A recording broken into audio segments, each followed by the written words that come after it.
Hi, I'm Jonathan Walker. Oh, did I just speak loud? Hi, I'm Jonathan Walker. Am I supposed to have a mic? You want? All right, there we go. Let's go. You can all hear me, I take it. I'm a third-year doctoral student here. I'll be introducing tonight's speaker. The talk tonight is part of the Harold Rood Memorial Lecture Series. So I'll say a few words first about Harold Rood. Professor Harold Rood was a teacher, mentor, and friend to many generations of students of government history and international relations. He served as a heavy machine gunner and radio operator during World War II in Patton's Third Army and continued his military service in the Army Reserve during the Korean War as an order of battle specialist and a strategic intelligence analyst.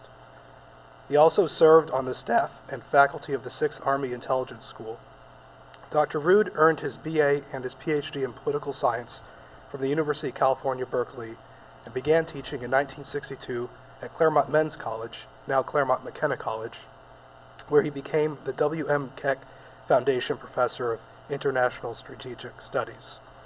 So the lecture tonight is the third installment in the Harold Rood Lecture Series given by students of Dr. Rood. And the speaker is Stephen Cambone.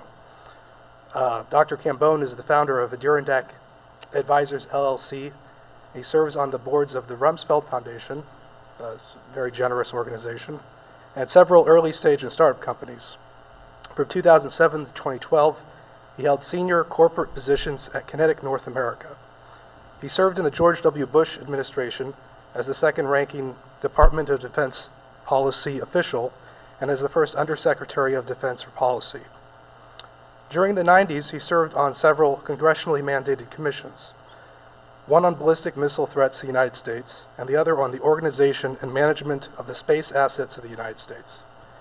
He was a senior fellow at the Center for Strategic International Studies and the director of research at the Institute for National Security Studies at the National Defense University. He earned his BA at Catholic University and his MA and Ph.D. from Claremont Graduate School, where among other great professors, he studied with Dr. Harold Rood. His talk tonight is Anticipating History, How Well Can China Control Its Destiny? Please join me in welcoming Dr. Cambone.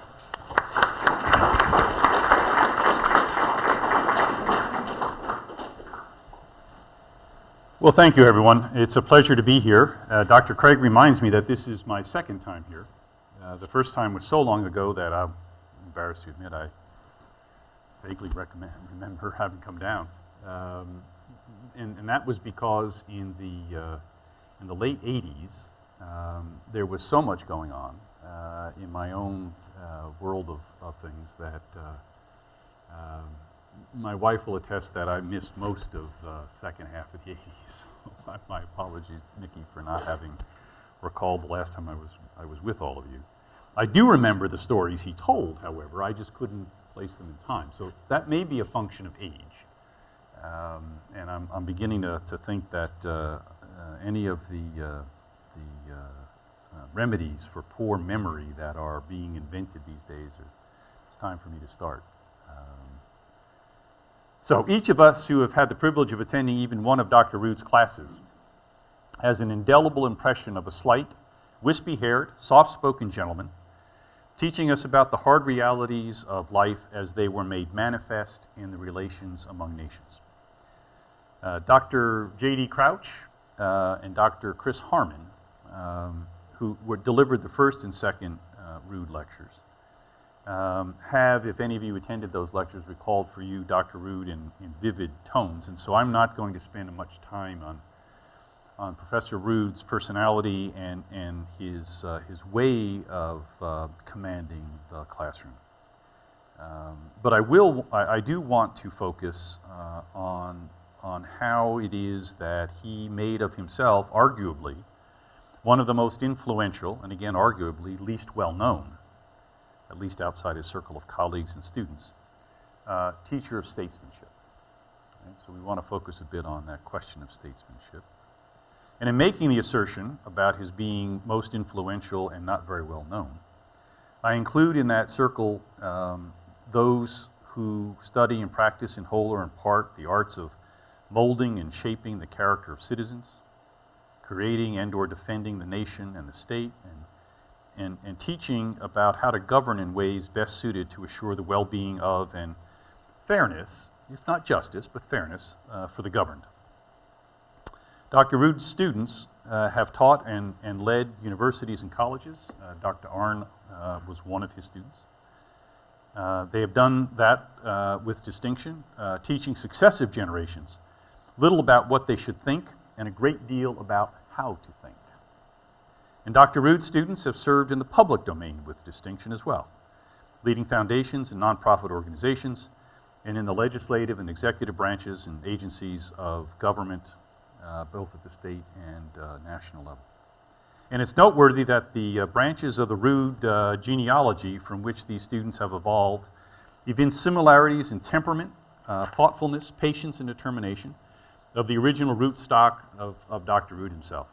There are students from Claremont, USC, Missouri State, here at Hillsdale, Dallas, Azusa, Ashland, Villanova, Michigan State, the list goes on, who, when they meet one another, even had they not previously met, instantly recognize in each other the influence of Professor Rood in their principles and practices.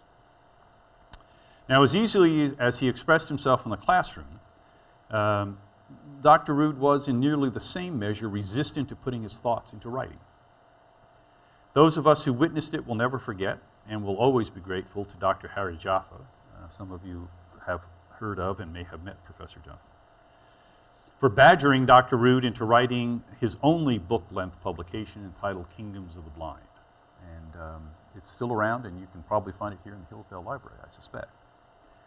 And apart from Kingdoms of the Blind, a prize-winning essay he wrote for the U.S. Naval Institute back in the late 60s called Distant Ramparts, and a small number of other texts, Dr. Rood did not leave much behind that's broadly available in the public prints, that was written in his own hand.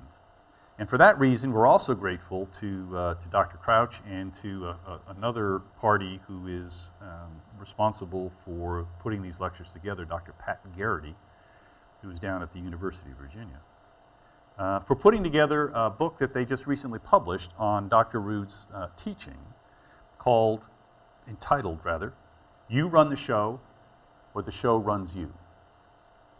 And that was one of Dr. Rood's frequent expressions as a way of trying to encapsulate for us his understanding of the essence of international relations. Again, the title of the book, You Run the Show, or The Show Runs You.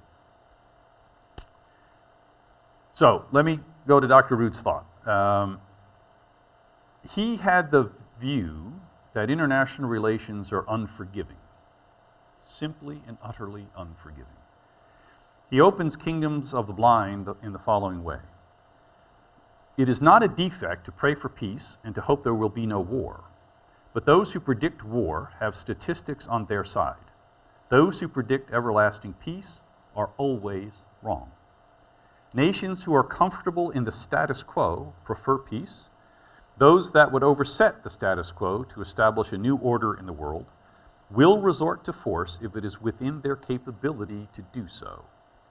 Violence and force are intrinsic to revolution, even as they are to good order. Now, he published Kingdoms in 1977, but lest we think that Dr. Rood's warning against the tendency, particularly of liberal democracies, to deny the probability of war is anachronistic, that is to say, a view from 1977, is it applicable today? I'd suggest we think about the world in our own time. We have terrorism and war rife in the Middle East. We have the difficulties with Iran, Russia, and China, all of whom are looking to alter their circumstances in this world. And the U.S. government divided and polarized while permitting its foreign and defense policies and actions to be constrained by a budget sequestration. All of those things cause us to do well to heed the conclusion of Dr. Rood's book. Now remember, he starts by saying war is inevitable. He concludes it in the following way, conceding that he did not warn of war with the hope of being right. To the contrary, he made clear that he was willing to suffer the indignity of being called foolish if war did not occur. But after examining the indications that ought to give rise to preparations for war on the part of the United States, he concluded his book as follows. If the West prepares for war and no war comes, we may enjoy the freedom of criticizing ourselves for our foolishness. If war comes and the West is unprepared, not merely to fight, but to win, then there can be no greater folly. Now, Professor Rood used a number of techniques to develop and present his teaching, and I propose this evening to employ two of them. The contemporary press account. He always walked around with a sheaf of clippings from newspapers, some of which went back to the 1930s and some of which were as fresh as that day of class. Okay? But he always had a whole bunch of them under his arm. So contemporary press accounts and enduring concepts that related to the development, consolidation, and employment of power by the state. The latter he left for discovery to his students through the use of a list of terms, places, or events. He would hand each of us a list at the beginning of a semester, about 50 of these terms, places, or events, each of us getting a different list. And he expected us over the course of the semester to find, describe, define, or explain what was important about those terms, places, or events. And many of us, I being one, did not get very far through the list, and quite honestly, most of what I found was probably wrong. Now, if we were going to do an international relations class with Dr. Rood on the question of China, which is our subject for this evening, he might have put 3 of these terms on that list. One would be the 10 great campaigns. A second might be George III. And the last might be something called Jim Hafitha. And you'd sort of get this as part of your list, and you'd say, China, 10 great campaigns, George III. What am I supposed to do with this? Well, in the spirit of the evening and an acknowledgement that he was the master of this kind of an approach, I'd like to apply his technique of using terms to shed some light on the subject we have before us, and that is China. And whether in reading the newspapers, or more aptly today, the wide array of digital material available to us, we can learn enough to anticipate its history, looking out over the next 10 to 15 years or so, and ask ourselves 3 questions. Can China run its domestic show? Right? If we can't run our domestic affairs, the opportunity to run international affairs is pretty small. So can it run its domestic show? And given the answer to that question, can it run the show on the international stage? And thirdly, how might we know whether it's giving direction to the show or whether a script is being written for it by others? Okay? So that's the flip side of it, right? Because if you're not running the show, somebody else is, and that means they're writing their script for you. So where do we place China on those 2 poles? So let's apply the Roodian method here. The work he asked the students to do on their list was less about the specific items than it was meant to introduce them to the essence of what he had learned and what he thought about human action and purpose, government and governing, the building and defense of the state, and how all of it might be affected by enduring factors over which man has no control, such as geography. Where were you born? Where do you live? Which way do the rivers flow? How high are the mountains? What does the rain do to your livelihood and the like? But as focused as he was on international relations, Dr. Rood also taught about what he called constitutionalism. That is the creation of government and the arts of governing, the building and the defense of the state. And it is from this perspective that I'd like to explore the questions I've just raised about China. Can it run its own affairs? Can it run the international affairs? And who's writing the script? So let me give you here 3 different terms to introduce us to some of the issues that we might want to think about. Roman road building, coinage, and the Cinque ports. They're about as obscure, aren't they, with respect to China, as the first 3 I gave you. So I felt pretty good about that. And it took me a while to find these 3, but I felt pretty good in finding them. So let's talk about road building. Look at that, it worked. Road building throughout history has been about binding the disparate possessions of a state into a cohesive whole, and that was as true, the most true of any was Rome. It is true that all roads did lead to Rome, but of equal or greater importance was that all roads led from the seat of power to the sources of the empire's power, its people, agricultural products, commodities, tax revenues, and more. And provided the means of governing could be created, deployed, and employed by the state, those in the provinces and the riches they represented would continue to look and travel to Rome for reward and, more importantly, for honor. These were significant investments. A road is estimated to have cost about $1 million a mile for some 55,000 miles of road which were constructed over the life of the empire. 55,000 miles. That's a lot. The role of this infrastructure in building and cementing the Roman rule and the strength of the empire is well established. Travel from London to Rome, for example, approximately 1,200 miles, took about 60 days. If you went by sea, it took about 30. Right? So you went to sea, you connected to the roads, you could get to Rome in about 30 days. And the figure on the lower right-hand side gives you some idea of the time lapses. So those squiggly lines are days being measured from the center of Rome. Now, by comparison, in the United States in 1800, it took by horseback from New York City to the vicinity of what is today St. Louis about 1,000 miles, something on the order of 30 to 45 days. A trip from New York City to New Orleans by sea under sail took somewhere on the order of a month in 1800. So the accomplishment of the Romans, by contrast, was quite significant. Right? They bound an empire together by way of roads. Now, China fully appreciates the value of infrastructure development. One estimate suggests that it will spend nearly $4 trillion between 2005 and 2030, or about 10% of the global projected total of infrastructure spending in the world. Okay, this is for roads, aqueducts, railroads. Right? And in addition to its urban infrastructure, the Chinese invest heavily in the road, rail, pipelines, water projects. The national highway system is going to cost them about $240 billion by 2020.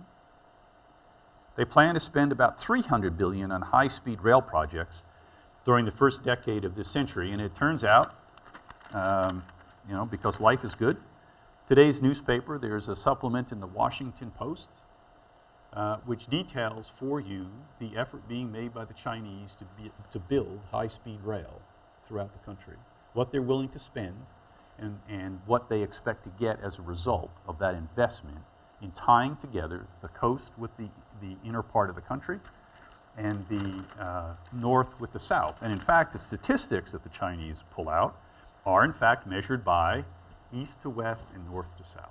They understand the importance of that infrastructure in tying together their country. But as the Romans did before them, it's also designed, this infrastructure, to extend its influence to its periphery.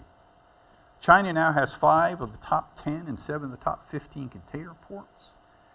And it's not content to remain at home with its shipping. Its companies are investing in ports in Bangladesh, Sri Lanka, Pakistan, East Africa, Greece, Brazil, West Africa, Rotterdam, Panama, Seattle, and Los Angeles, to name just a few. Okay?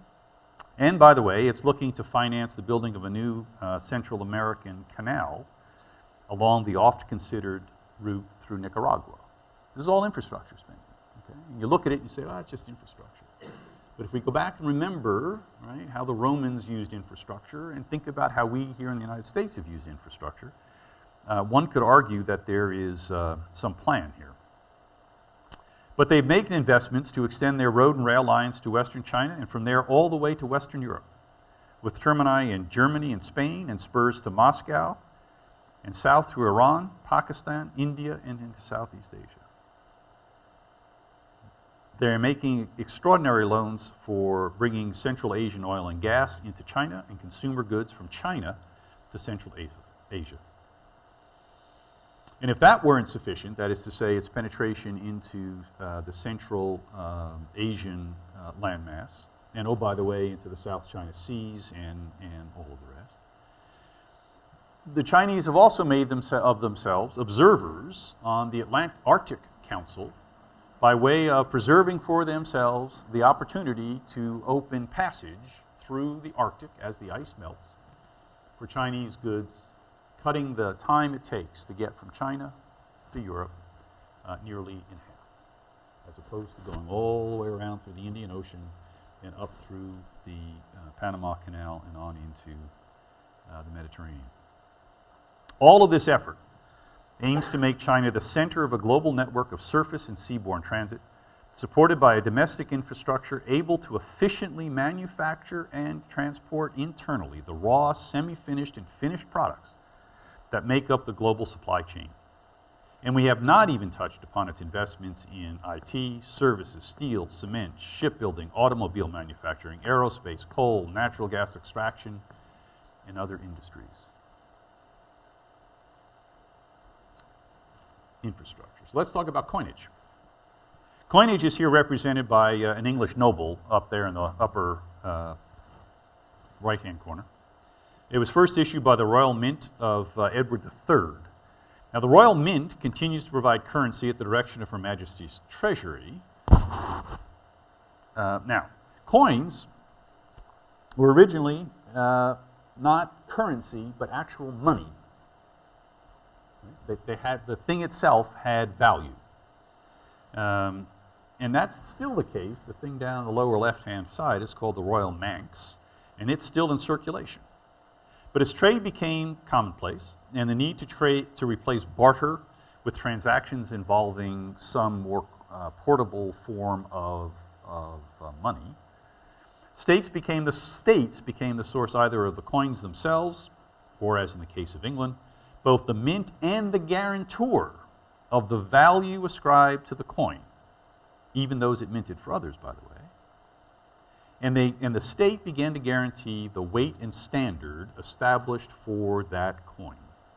Indeed, they're involved in entire ceremonies, still followed today, for example, in Britain, for assuring that a coin met the weight and standard established for it. It's called the trial of the pix, another perfectly Rudian term to add to the sheet. But that thing down on the bottom there, the Manx, is made out of platinum, and there is an entire process they go through to assure that that thing actually contains the amount of platinum it's supposed to contain at the right proportions. Now, as time changed, trade became more increasingly complicated, but there was one constant: the role of government in affecting the value of money, the currency which was based on it, and eventually the direct supply of the currency itself. But in addition, the state came to establish and enforce contracts associated with property and trade, markets and regulations related to the import and export of money and currency, as well as goods and services. Now, the U.S. domestic and international economy where we participate in today may be viewed as the epitome of this evolution. Both are based on the dollar, that is the U.S. domestic and international economy, which is in reality the dollar. It's an IOU issued by a bank chartered by the U.S. government, which establishes the bearer to obtain from the U.S. government the face value of the currency on demand. It's treated as legal tender by the United States and derives its value from being used in meeting obligations owed to the United States or to U.S. persons, individuals, or corporations. And for a wide variety of reasons, the post-World War II international economy came to be based on the American dollar. Now, there's a lot to be said about the dollar economy internationally. Some will tell you that it's not a very good thing for the dollar to be the basis of the international economy. Witness today the chatter in the papers about the increasing value of the American dollar and its effect on American industry, for example. Right? The more expensive a dollar gets, the harder it is for foreigners to buy things. Right? Sure, it's easier for us to buy things from others, but buying things from others isn't what makes the economy go. Selling things to others is what makes the economy go. The Chinese have not failed to observe how important it is to have your currency as the centerpiece of the international economy. They understand that the dollar standing gives the U.S. considerable influence and leverage on the international economy, and China is working hard to increase its own leverage on that international economy. And so, as you've been following in the press, China has founded the Asian Infrastructure Investment Bank, right, to which the United States insisted that its allies not participate, and which the English, now followed by others, have decided they will participate in this bank. And the Chinese, while they invited the United States to play, did not make it a hospitable place for the United States to participate. And so what we have now is a challenge from the Chinese via the Asian Infrastructure Investment Bank to the World Bank, to the IMF, and to other international institutions, which the United States was at the heart of founding and continues to lead in its governance. And the Chinese, quite frankly, don't care for it. They think it's time for the rest of us to recognize the place of China in the international economy, and one has to admit they have a point. So they have gone out and created this bank along with at least 3 others that are designed to begin to leverage the international system in the directions that they would like to see it go. Now, I would argue that it would be a mistake to conclude that China's policies, that is to say the creation of these banks, the manipulation of its own currency, the ways in which it manages its trade, the mercantilistic policies it follows, the sometimes exploitive activities in Africa and other places, all of which one can point to. But it'd be a mistake to conclude that those policies are being driven, that its policies overall are being driven by its economics. Right? It might be more accurate to say that its ambitions to restore its place in the international system, a place it contends was unjustly taken from it by the West in the mid-19th century, and which resulted in its sense of humiliation for more than a century, are made possible by China's purposeful development of its economy. So the argument I'd leave you with is they're not being driven by their economy to do certain things. They're making their economy do certain things so that they can gain leverage in the international system. And there's a difference between those two. All right, so let's turn to the Cinque ports. What are they about? They're about sovereign prerogative. More specifically, they represented a grant of protection and privilege by the sovereign to his subjects in return for services to be rendered by them on the call of the sovereign. But more broadly, it represented the concept of a compact in which ruler and ruled reached an accommodation both thought fair and binding. That is, if either failed to deliver what had been pledged, the other had grounds for complaint and the right, to the limit of its power, of compelling compliance or extracting by force what it was owed. Now, a similar notion of a compact. Now, so what was the point of this? The point of this is that these people had ships. The threat to England from across the ocean, or across the English Channel, more or less passed by where these people had their ships. So the king said, look, I'll let you be able to run your life down here in your little hamlets, within certain limits, as long as when the French or the Spanish or the Dutch or the Norse or anybody else shows up, you bring your ships and fight for me. Right? That was the deal. And by the way, it stayed in place for the better part of 500 years, which was an interesting arrangement. Now, this issue of compelling right, we want to often talk about the Magna Carta and how it's the first document, in this long history of bringing us liberal traditions and all the rest. If you read it closely, what it really does is what I said, which is the two sides stood there in the muddy fields of Runnymede, looked each other in the eye and said, look, we each have about this much power, okay? And I can compel this and you can compel that. So why don't we agree that insofar as each of us can compel each other, we'll agree not to disagree, okay? That's essentially, if you read through it, what it says. Right? Now, over time, it evolves and things change, but at its heart, it was about a relationship of power between the nobles and the king, right, which over time, eventually, the king, the sovereign, gives way. But I'll remind you, going back to the Manx, right, the head of that coin is Elizabeth. She is still the sovereign of Great Britain. Not the people of Britain, the Queen. And they can still compel her to do things, but she is still the Queen. So it's an interesting observation about what the impact of these sorts of compacts are over time.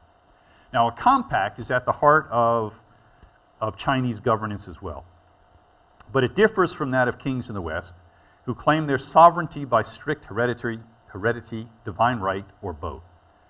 In either case, the sovereign's authority and the obedience of his subjects were beyond question. A king's obligations relative to his subjects, however, were for him to calculate. Hence, we end up with the Magna Carta, right? John miscalculated. Right? Charters, it should be noticed, were the result of offsetting power, not a mutual recognition of right and obligations. Now, the Chinese dynasty leadership differs in the source of its legitimacy. It is observed to enjoy what they call the mandate of heaven, provided that it fosters and protects, and is seen to do so by the people, what they call the harmony of society. That harmony, in turn, was a function of a compact of sorts between the court and the people. The emperor had an explicit duty to provide the people with safety from social disruption, war, famine, natural disaster, and to minimize the burdens imposed by and the corruption of the emperor himself or his functionaries. In return for obedience and compliance with the local administration of the court's representatives.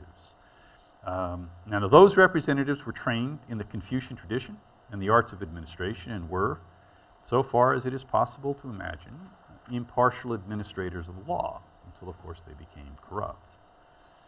Now, if that compact broke down in the face of war, famine, corruption, or other abuses, harmony was lost, as was the mandate to rule. And breakdown those dynasties did with cyclical frequency.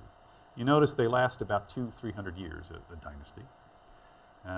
And they go away in a very unpleasant way, mostly through rebellion, war, and the death of a lot of people. Now, the leadership of China through the Chinese Communist Party is reminiscent of, accepting the differences in detail, the dynastic courts. Its legitimacy, such as it is, rests not on a mandate of heaven, to be sure, but on its ability to maintain its preeminence by managing the affairs of the Chinese people while meeting the needs of society. It's not for nothing that the heirs of the 49 Revolution and others associated with them are known as princelings. Nor is it for nothing that China's president, Xi Jinping, has taken to explicitly evoking the wisdom of the imperial ages as he seeks to consolidate his hold on power and soothe the disruptive effects of the forced modernization policy he himself has accelerated. Some would say that the objective of the reform movement underway, what they call the establishment of the rule of law, is what we are seeking to what they are seeking to accomplish in China. But I think a better way to think about it is rule by law.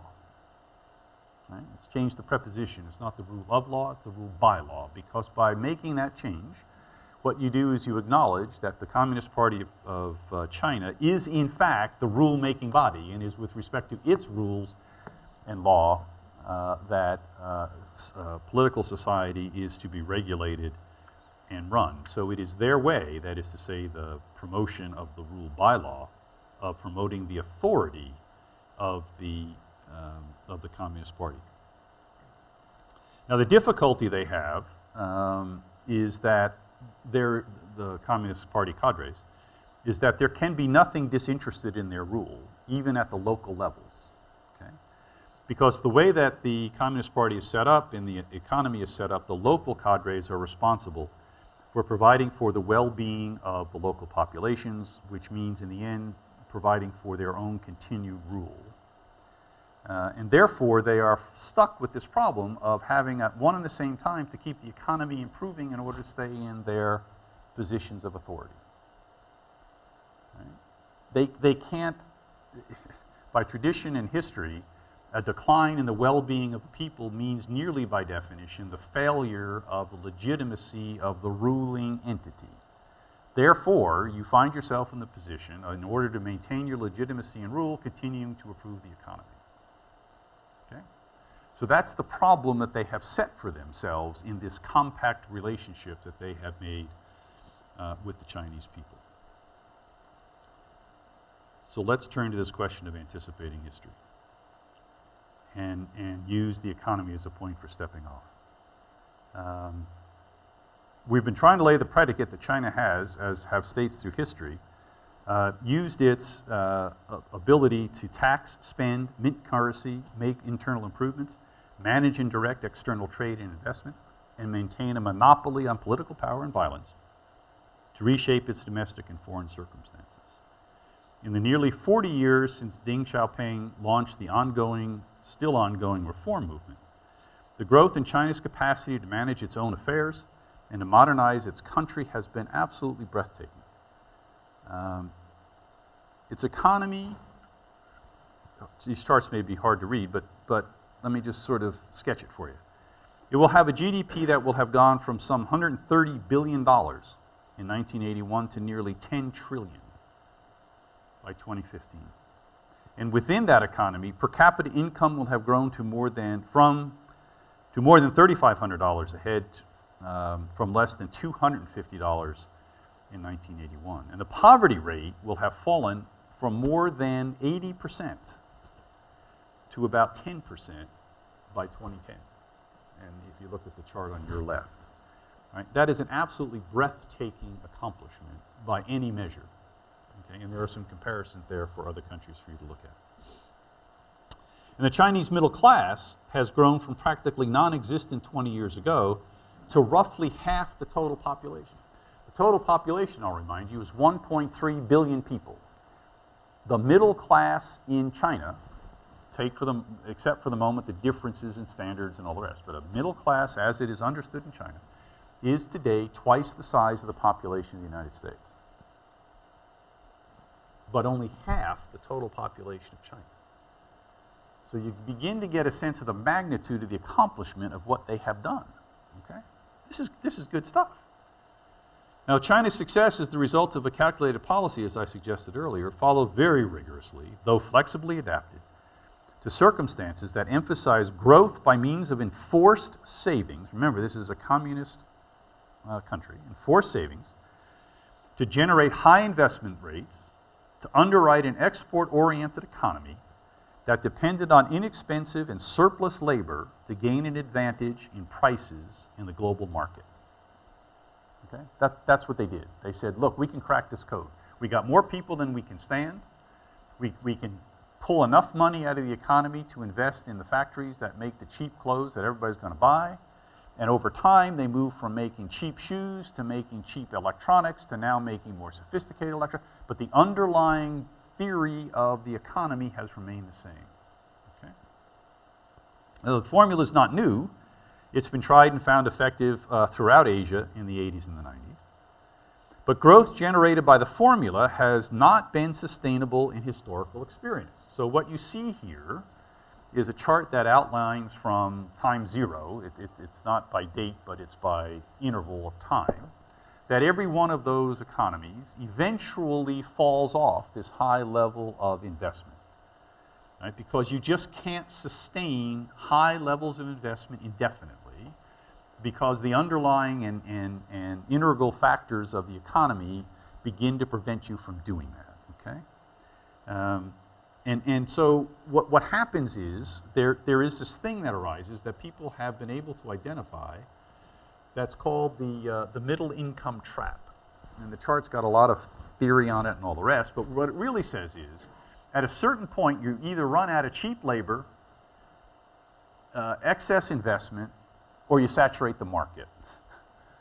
Okay? And once you do those things, you just can't keep going. All right? Now, there's some debate about whether this is an iron law of economics or it is a set of factors which are ephemeral and come to pass.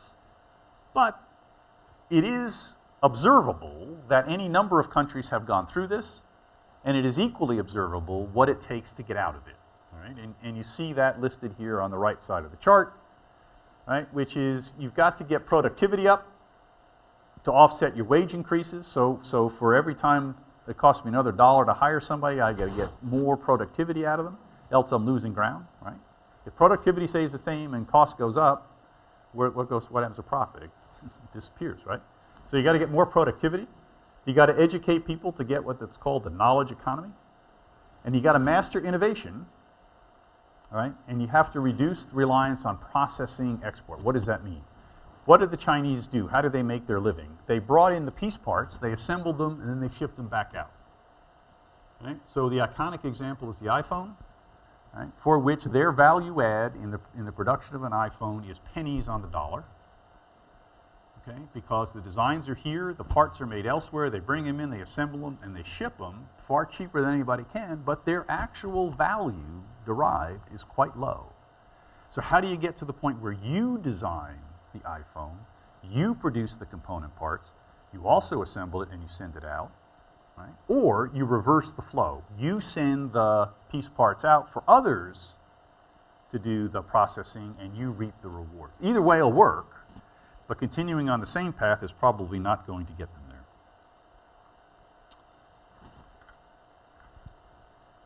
Now, China has indisputably exhausted cheap labor. And exports no longer suffice to meet its growth targets. And the CCP is painfully aware of its circumstance. And it's responding by seeking to, quote unquote, rebalance its economy. And that means shifting from an investment to a consumption-led economy. And the gap between the two, though, that is between consumption and investment, is staggering. And that has to be changed. So if you look at the charts, the one line shows the level of investment in the economy, which is, I think, the red line, right? So here's capital formation here. Consumption is here. This is 2000. And you can see that investment is driving out consumption. I mean, you got only $1. You got to do something with it. Can't spend it twice. Right? So they have got themselves in a situation where they're spending a near to 50%, 48, it depends on when you take the measurements, somewhere between 47 and 50% of the GDP as a result of investment. If you're going to get to some kind of balance, which you see over there on the side, the charitable estimates are that it's going to take them well into the next decade before they begin to get to that point of rebalancing. But to get there, you can't leave the country socioeconomically the way that it is. So what you want to do, sorry, here's an intermediate chart. By way of comparison to the United States, we're above 70% of consumption. Okay? Now, I'm not arguing 70% is the right number, but by way of comparison with the Chinese, you can see the radical difference between the two economies. Okay? That's by way of comparison, not by way of an argument about which is better. But in order to get to the rebalancing, one of those features that one has to change is the socioeconomic circumstances of the country, and that means moving people into cities. Why do you want to move people into cities? The densification of the population increases the rate at which economic interactions take place. Okay? Starbucks does not exist in a country that is a rural economy. It ain't gonna work, right? You need people, you need foot traffic, you need lots of folks going around. And as a general proposition, that is true for most of those economies. And so you can see here, the chart on the lower right shows you the kind of GDP growth you get as the percentage of the population moves into cities. So that's a historical example. The Chinese understand it. They're tracking to the same line. And what they will do in order to get to their population to a level that is at the lower threshold of what they need to do is that they will move some 250 to 300 million people over the next 8 to 10 years into cities. Put another way, they will move roughly the population of the United States from rural farms and villages into cities in order to get the density they need to drive the change in the economy that they're going to have to get. So at a very high level, the Chinese problem can be summarized as follows. Its growth to date is a function of investment. That's the blue, I think, is the big blue bar, right? Lots of investment. And investment now has saturated the economy, is no longer going to return the kind of growth commensurate with the cost. Now, you're all economists, I know, and certainly I'm not, but here's how you read this chart. If these bars are going up, that's bad. And the bars are going up. Okay? And if you look down in the lower right-hand corner, what you see in the period between 91 and 2011, they got roughly 3.9 things back for every one thing they put in. Okay? They're now at 5. Okay? That's not the direction you want to go.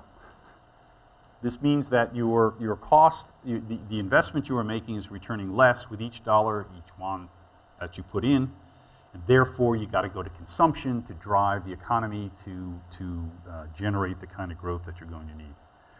So that's going to require that consumption take over from investment, as I said. But the more interesting thing is that consumption relative to investment, all else being equal, generates far less return than does investment. So for each dollar I spend buying Starbucks, as opposed to a dollar I spend building a steel factory, assuming there are people to buy my steel, I make more money investing in steel than I do in Starbucks, okay? And that's sort of the simple explanation of this. But they have to make that shift, and on the base of 1.3 billion people buying Starbucks, that's not bad, right? So if they can get it done, it will be quite a feat, but it's going to be hard.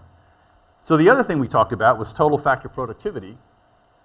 And again, this is not a test. The yellow bar shows you what they have gotten as a relative portion of their GDP growth out of total factor productivity, and that's the percentages down here, okay?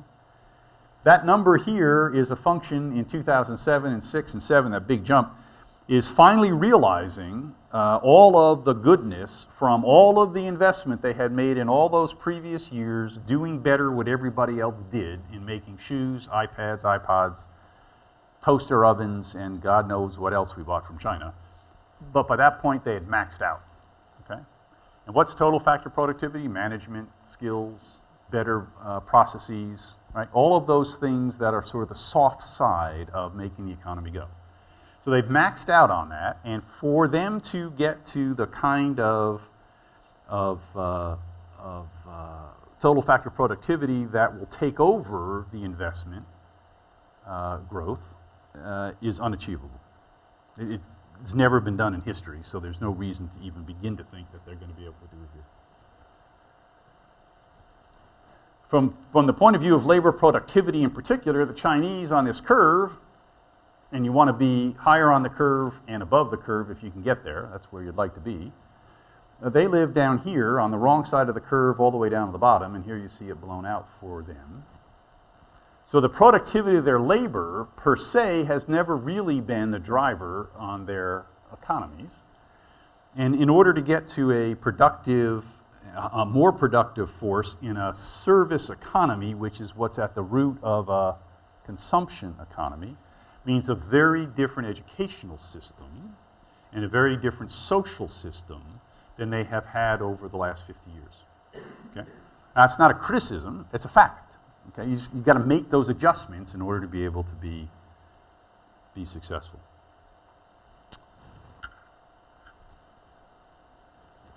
And there's more on labor productivity. We don't have to belabor that.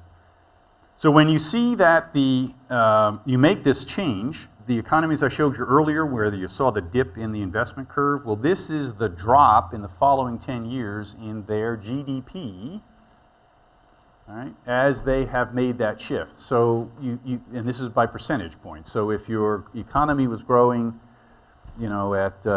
at these kinds of rates, you can see it'll fall by some 60% to something on the order of 40%. So if you have an economy growing at 10% a year and it drops by 40%, that's what? 6 points, 4, 10, 6%, right? That's a big number. If you're going at 12%, which is what they were doing at their peak, and you drop at 6, you get to about 6%, 5, 6, 7%, which is where the Chinese are headed. Okay? So these are the numbers as they have begun to come out. The Asia Development Bank issued its view today that the Chinese would stay at about 7%. The consensus, though, in the rest of the world is that they're dropping and could drop.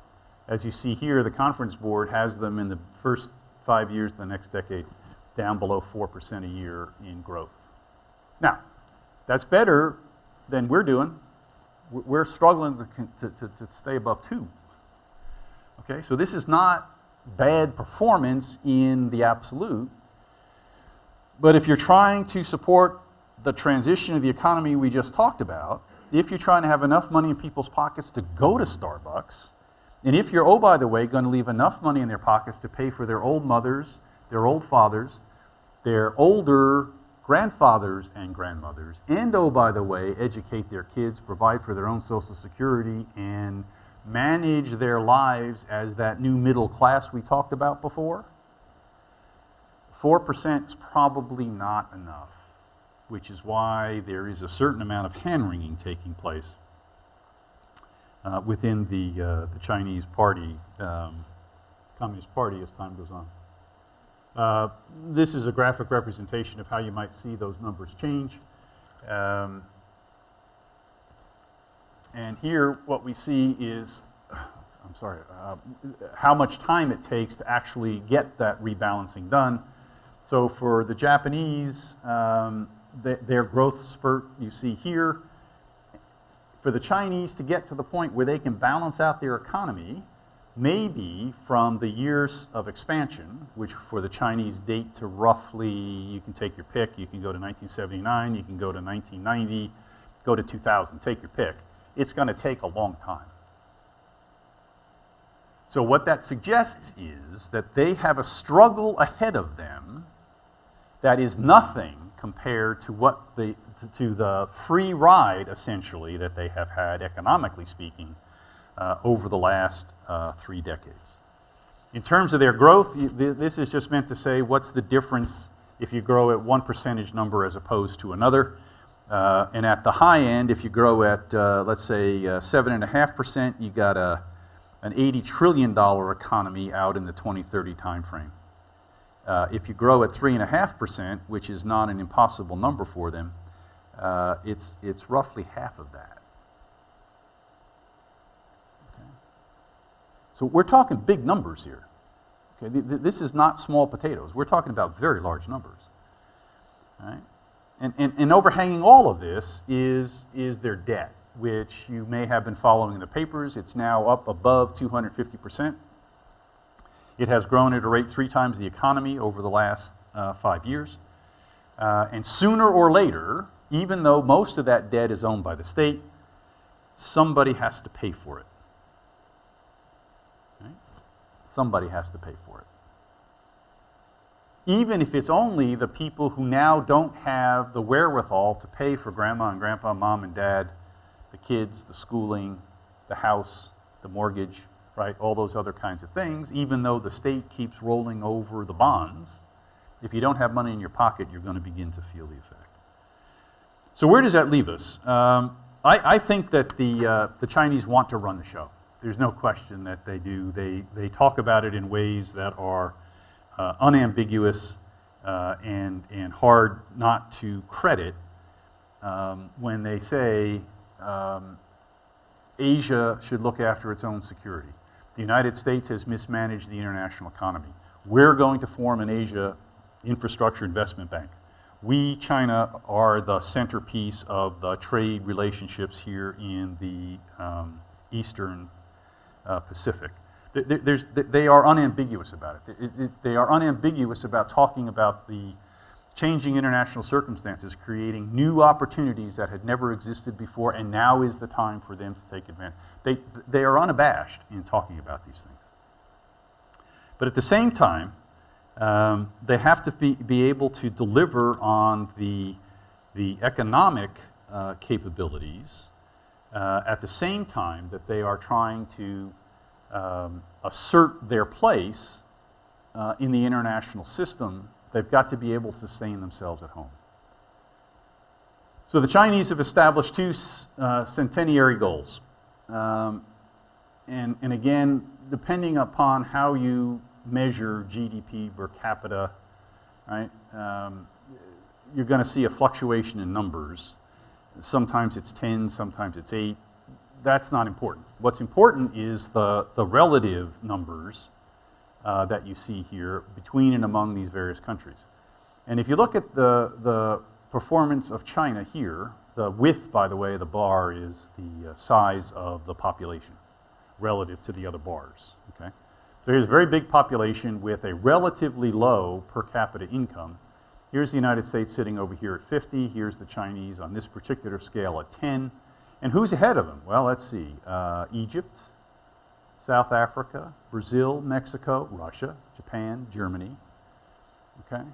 In terms of per capita income, they're fairly low. So they're looking as one of their centenary goals, which they would reach in 2021, which is the 100th anniversary of the Communist Party's founding, is to get themselves to roughly $10,000, $13,000 per capita income.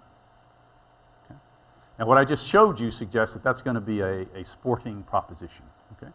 The second goal is to make themselves a moderately prosperous society.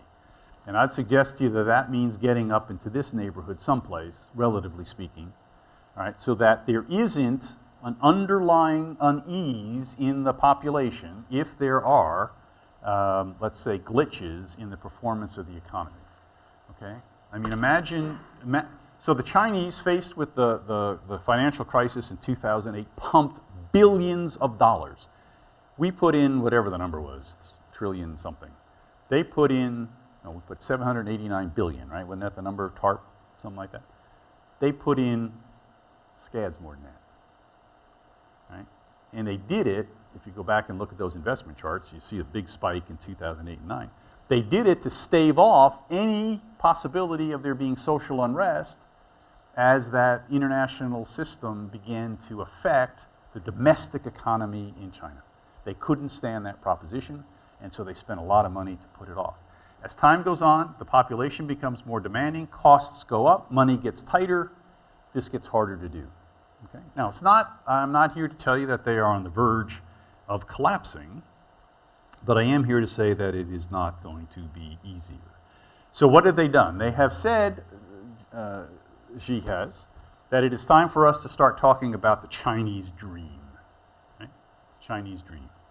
And that's designed to have, and it has 4 parts.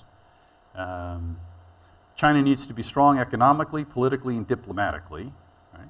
Scientifically and military. It needs to be civilized. That is to say, equity and fairness internally, a rich culture, high morals.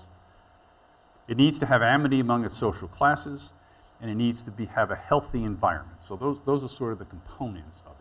But not only is it designed, this Chinese dream, for domestic consumption, it is designed to paint for the world the picture of what can be done by an economy and a political system like China's elsewhere in the world.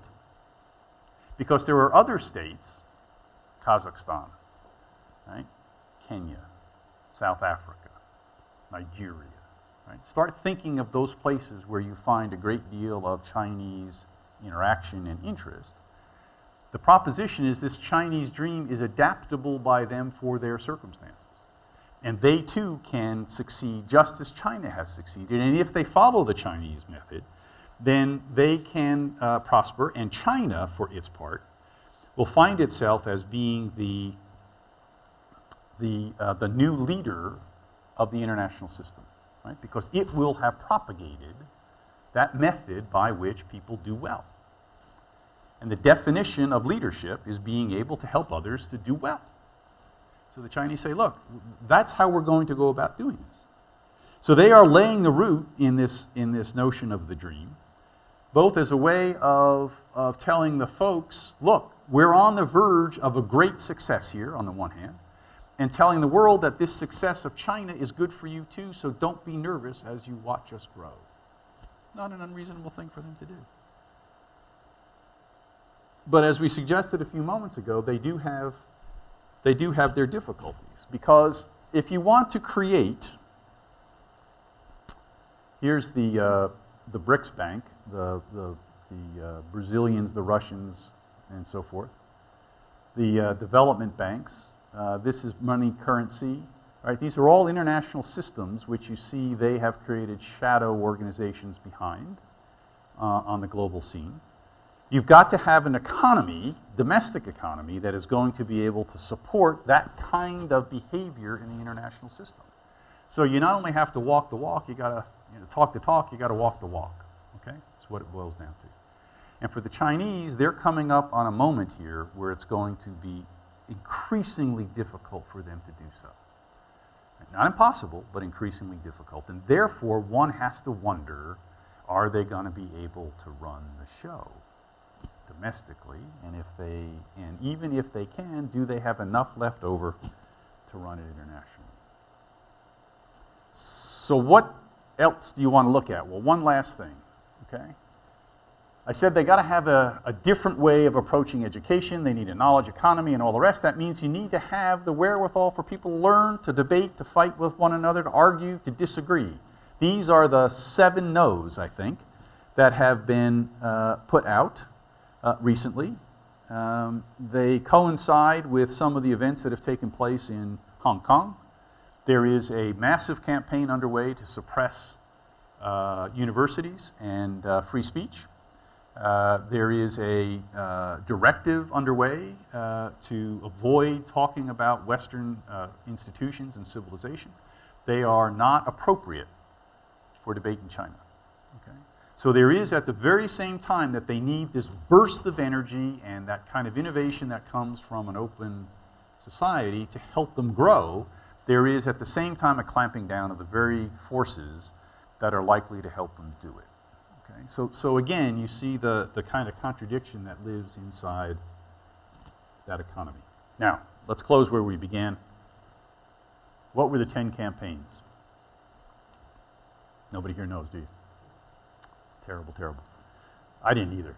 The 10 campaigns had to do with the efforts in the 1700s to essentially settle the frontier and create borders, right?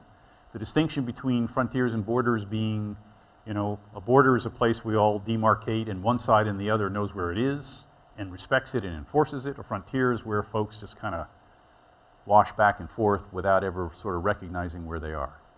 So this is a campaign against the Zhenghe Empire, the only one, apparently, in Chinese history where the emperor directed that essentially this people who lived out here be exterminated.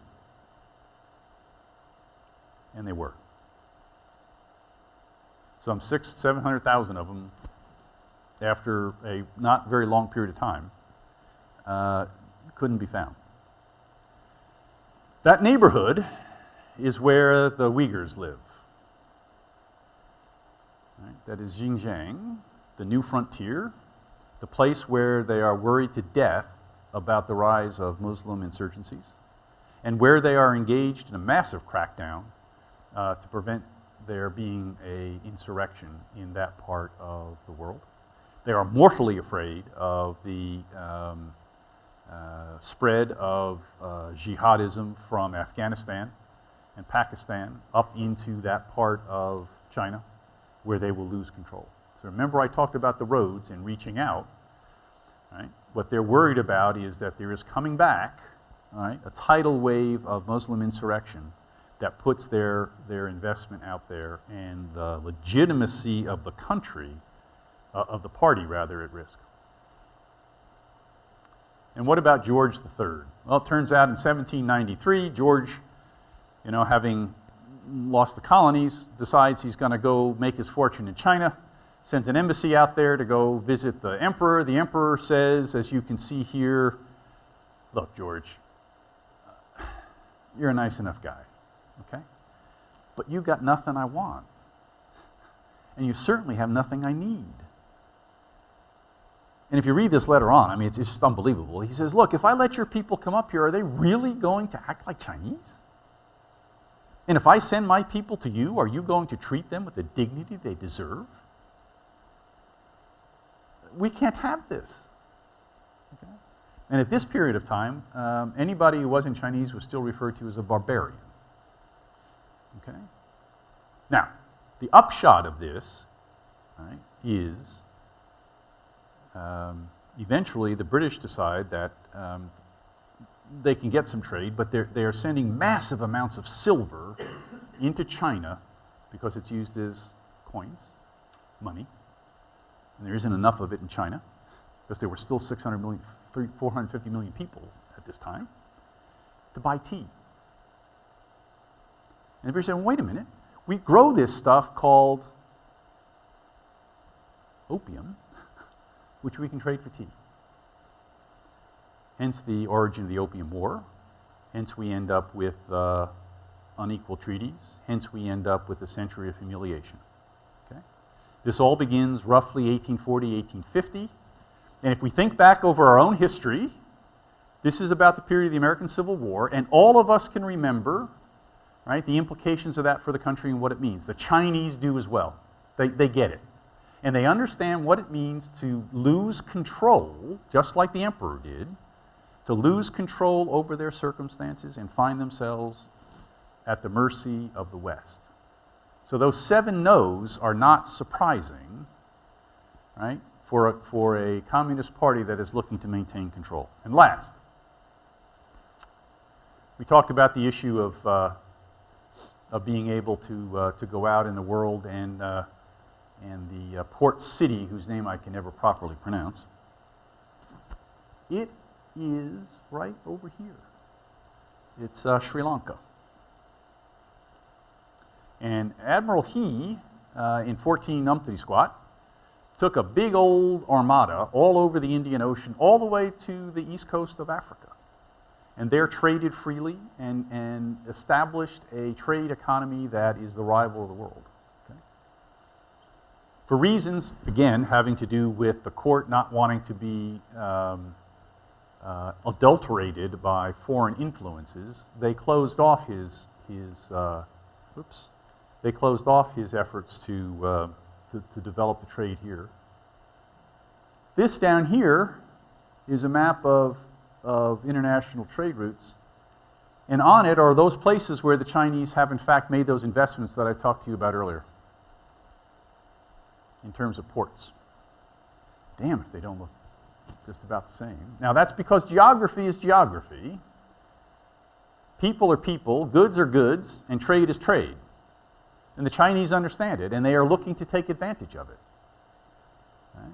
So they are prepared to push out into the world and take what they can, fairly to be sure, but take nonetheless, and be able to exert some level of influence and control that assures them of their security over time. Right? There is nothing in the first instance evil about it, but there is something about it that is a little disconcerting, all right, when you consider that that's the entire world we're talking about. Okay? And the Panama Canal, under the control of China, or any other foreign power, by the way, ought to be a matter of some concern. Likewise, Suez. Right? Likewise, the Straits of Malacca.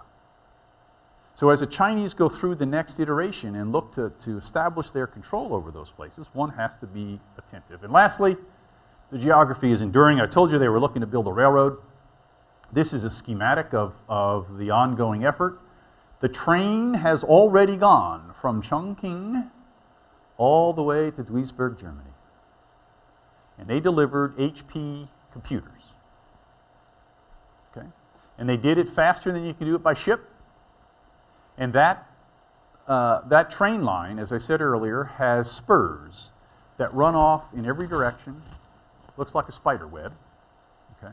Where the Chinese are looking, as did the Romans, to extend their influence, to make others dependent upon them for their trade and for their politics, and to make of the Chinese, as did Rome, the center of the known universe. Thank you.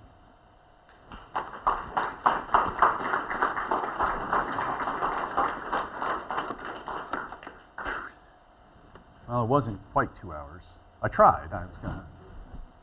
Thank you. That was very informative. I have a question regarding, so you talked a lot about whether or not China is going to maintain control.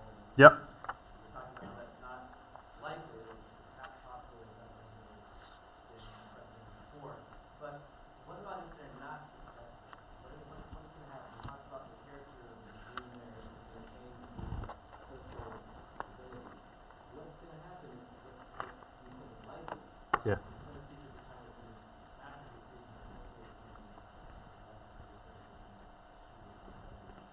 Yeah.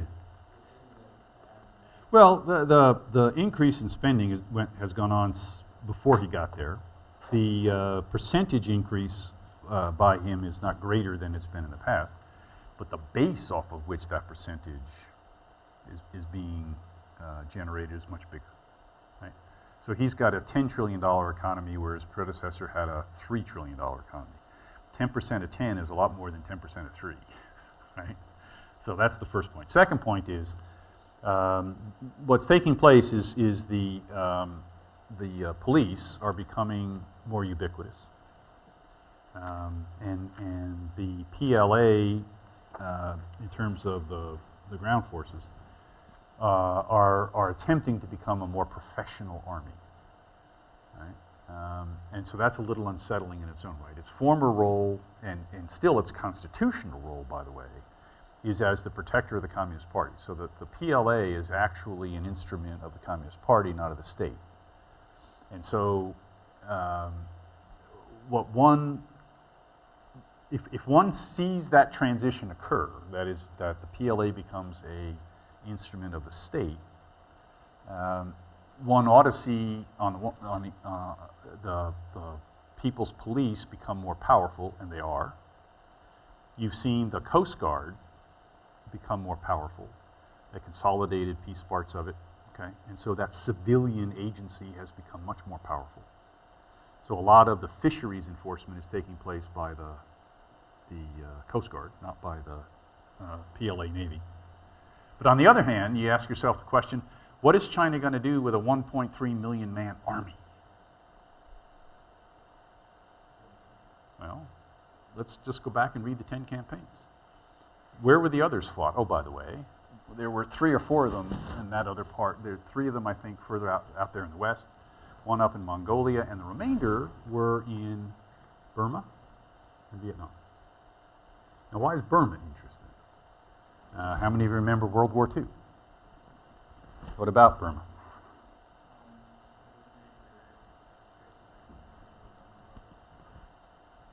So, the Chinese have built a pipeline for oil and gas that come essentially from Rangoon on the Bay of Bengal, runs up along what was the Burma Road up to Kunming, which is where the Burma Road ended. Okay, and what does that do?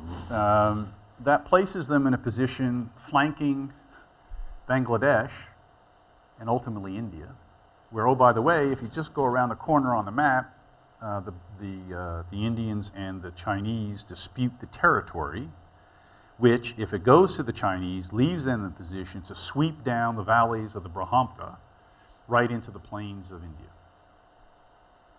And if you look down on the other side, through what's taking place in China's development of things like the Mekong River Delta project and dams and all those other things, they have enormous influence now down through Laos and into Vietnam. So they're on the backside of the Vietnamese, who don't like them very much.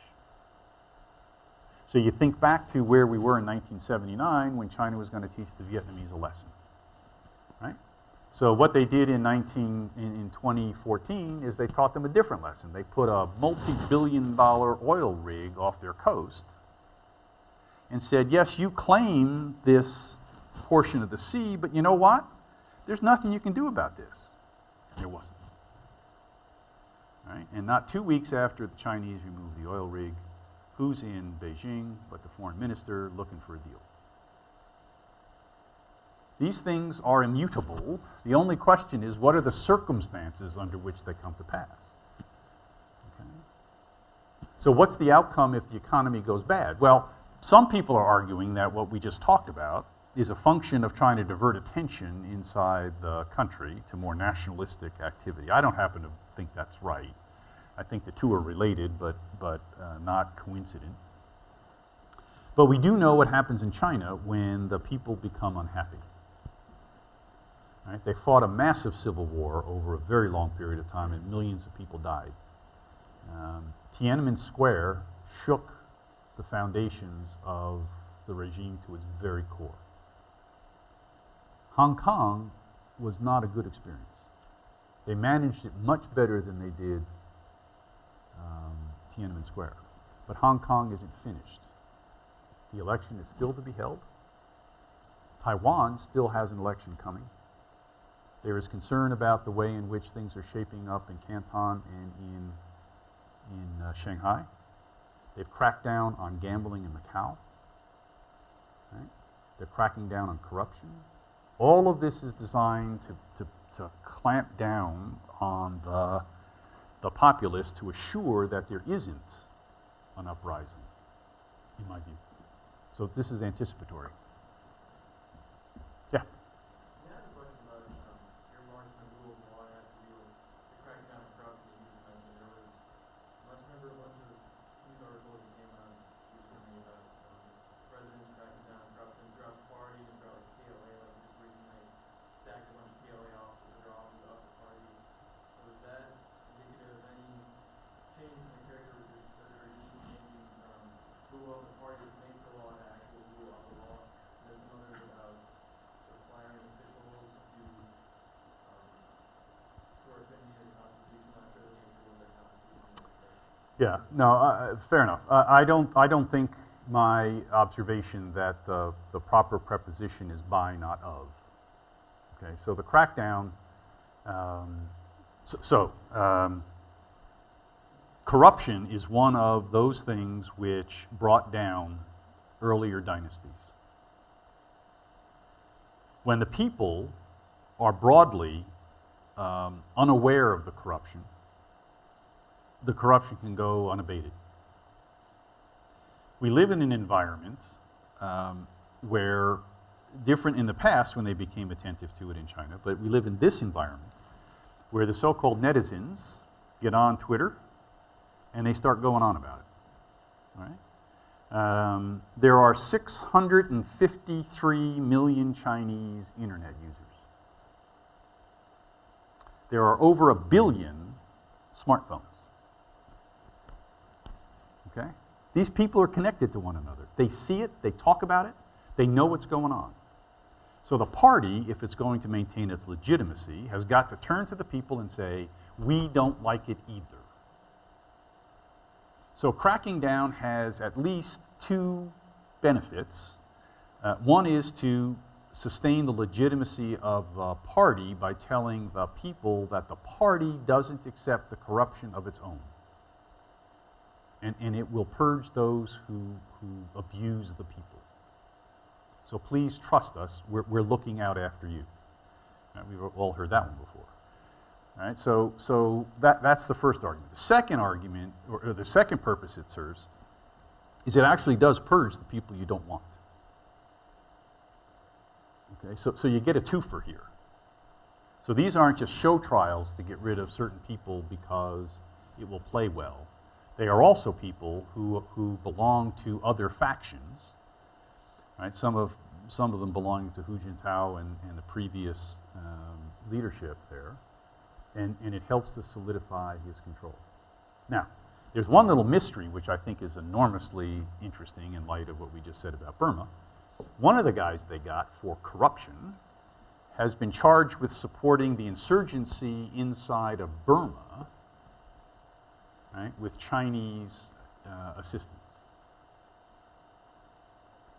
Now, the reason that's interesting in part is the Burmese now, if you saw just recently, were charged by the Chinese with bombing Chinese territory as part of their effort to put down the insurgency taking place in Burma. So here's this curious set of things happening on the very border we were just talking about, which is extraordinarily important to China. What does it mean? I haven't got a clue. But it's wrapped up in taking control of the military, rooting out corruption, and assuring the military and the party, rooting out the corruption in order to be able to maintain your legitimacy with the people. How that all plays out, read the newspapers. I mean, it's going to be fascinating. Yeah? Shift gears completely. So, 4GM in Michigan, right? 4GM are heavily elected. Yep. What's the risk? What do you see the risk? The partnership with the government. Yep. Partnership with the government and Chinese, other Chinese companies. So what's the risk? I think it's at least moderate to moderately high, and probably on the moderately high side. What's going on? Again, as part of the We're Looking Out for You, there has been a massive campaign against Western monopolistic practices. So Mercedes-Benz, BMW, Microsoft, Cisco, and there's one other, have been called out by the the party committee to assure fairness for everybody and his brother. But the guy who's doing this, who is the anti-corruption czar, is one of the president's lead guys. Okay? So again, you get at least a twofer here. One, I'm protecting the people. But secondly, what I get is to extract concessions with respect to pricing, labor, parts, sales, kickbacks, and all of those other things that go with doing business in China. Okay? So they are setting the stage for a set of rules about how business will be done by foreign entities in China, and they will be China's rules. I don't want to hear anything about IMF, WTO, humma frick frack. This is China. We do it this way. Now, you agree, don't you? Monopolies are bad, fair pricing is good, and all we're doing is enforcing those rules in the way we think they best apply here. But if I were American companies, I would be quite nervous about it. They have decreed, for example, that all computer servers servicing government accounts will be made in China, and they will run Chinese operating systems, and all the applications that are run on them will be approved by the Chinese, and they want the source code. Okay? Internet sovereignty, which is what they want, right, is all about making the rules about how that technology is to be used inside the country. So they are making new rules, and they're making them right in front of our eyes, and they're doing it with the intent of preventing there being a loss of control and therefore of legitimacy by the party as time goes on. Again, there's nothing about it that is inherently evil, except that it's terribly disruptive, right? And the outcome of it could be quite devastating both for the Chinese people and everybody else.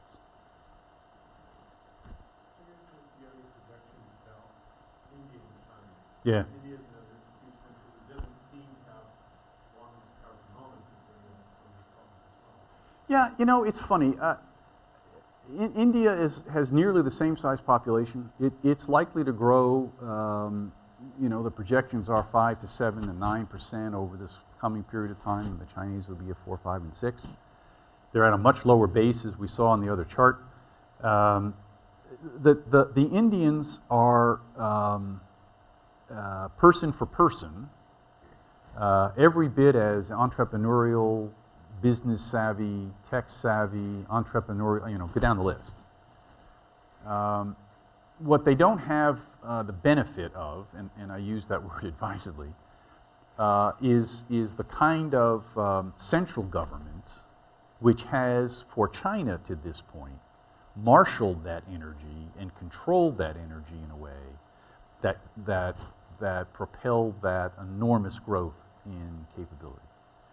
In my view, that's much to the benefit of the Indians, because as time goes on, if they continue to go through the reform processes and grow in the way that they seem to be going, in 20 years' time, they will be much better off than the Chinese are, if you put the two on their current trajectories. It's just that it's going to take them 20 years to get there, and that's going to be painful. It's going to be painful. About a year and a half ago, the government of China inspected all cadres to read Tocqueville's Ancien Regime Yeah. and the Revolution. What do you make of that? This is what you need to avoid. We don't even have them read it here at Hillsdale. Yeah, but this is what you need to avoid. This is what's waiting for you if you don't do what needs to be done. It's a warning. It's a warning. And what do you make of the fact that a very large proportion of well-to-do Chinese are buying property in places like Vancouver, Cyprus, the United States, and Chinese women are flying from these families, are flying to the United States to have their babies here? Well, there's an old expression, money is a coward. All right, and what it tells you is that they look at their own economic conditions and circumstances as being inhospitable to their future well-being. So they feel it coming. The people who are profiting from the very things we talked about understand, as one Derek Scissors, I think, you know, the last 10 years, the economic growth has been built on sand. Okay. Well, these are the guys who provided the sand. Okay. So they get it. I mean, they know that this is a weak fundamentals here, and so they're looking to protect it. Now, the government knows that, so what have they done? In Vancouver, in particular, they've sent the police over, right, to cooperate with the Vancouver police to go get these people who are violating Chinese law. And it won't surprise you to know that the Vancouver police have been cooperating with them, right? Because they are, in fact, breaking the law. Right? So it's one of those very interesting circumstances where doing what is lawful may turn out to be, you know, unjust.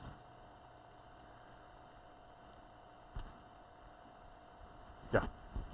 Speak a little bit about the state of U.S. infrastructure and its trajectory relative to. Yeah, ours is down. Theirs is up. Percentage numbers, I think, are not that far off. But the base on which that growth is taking place is much greater over there. First. Second, they're building, the Chinese are essentially in green fields. I mean, there's nothing there, so they just build the rail lines.